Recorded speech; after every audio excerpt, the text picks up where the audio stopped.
সময়মতো নির্বাচন না হলে জাতি ক্ষতিগ্রস্ত হবে, ফ্যাসিবাদ ফিরে আসার সম্ভাবনা তৈরি হবে, তাই দ্রুত নির্বাচন দরকার বলে মন্তব্য করেছেন বিএনপি মহাসচিব মির্জা ফখরুল ইসলাম আলমগীর। বলেন, ষড়যন্ত্র চলছে মধ্যপন্থার ও উদারপন্থী রাজনীতি সরিয়ে দিয়ে উগ্রবাদের রাজনীতি প্রতিষ্ঠার। রক্তাক্ত জুলাই শীর্ষক বইয়ের মোড়ক উন্মোচন অনুষ্ঠানে এমন মন্তব্য করেন তিনি। বিস্তারিত ইফতেখার রেজার রিপোর্টে। জাতীয় প্রেস ক্লাবে সৈয়দা ফাতেমা সালাম রচিত রক্তাক্ত জুলাই শীর্ষক গ্রন্থের মোড়ক উন্মোচন ও প্রকাশনা অনুষ্ঠান আয়োজন করে ইতি প্রকাশন। বিএনপি মহাসচিব বলেন, বর্তমান যে অবস্থা তাতে জনগণ বিভ্রান্তির মধ্যে পড়ে যাচ্ছে। নির্বাচন নিয়ে দেখা দিচ্ছে শঙ্কা ও হতাশা। গণতান্ত্রিক উত্তরণের একটি রোডম্যাপ পাওয়ার জন্য অপেক্ষা করছে সবাই বলেও মন্তব্য করেন তিনি।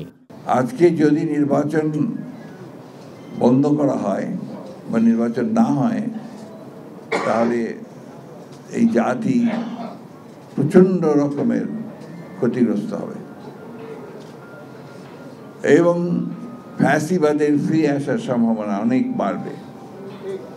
আপনারা নিশ্চয়ই লক্ষ্য করছেন যে বিভিন্ন খান থেকে বিভিন্ন সময় অনেকেই চেষ্টা করছে এই ফ্যাসিবাদকে নিয়ে আবার কথা বলার জন্য।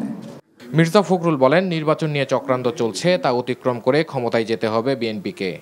অনেক চক্রান্ত আছে, ষড়যন্ত্র আছে, সেগুলোকে ওভারকাম করে আপনাদের ঐক্য দিয়ে, আপনাদের ভালো কাজ দিয়ে আপনাদেরকে কিন্তু জনগণের কাছে যেতে হবে।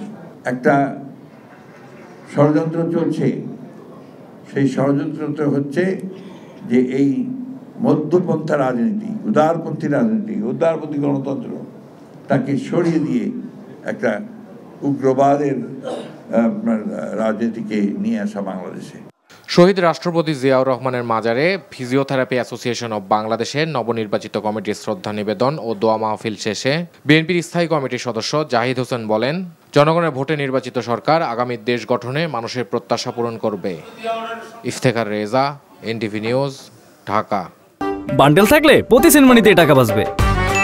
বিকাশ সেনমানি বান্ডেল কিনে জিতুন প্রতি লেনদেনে।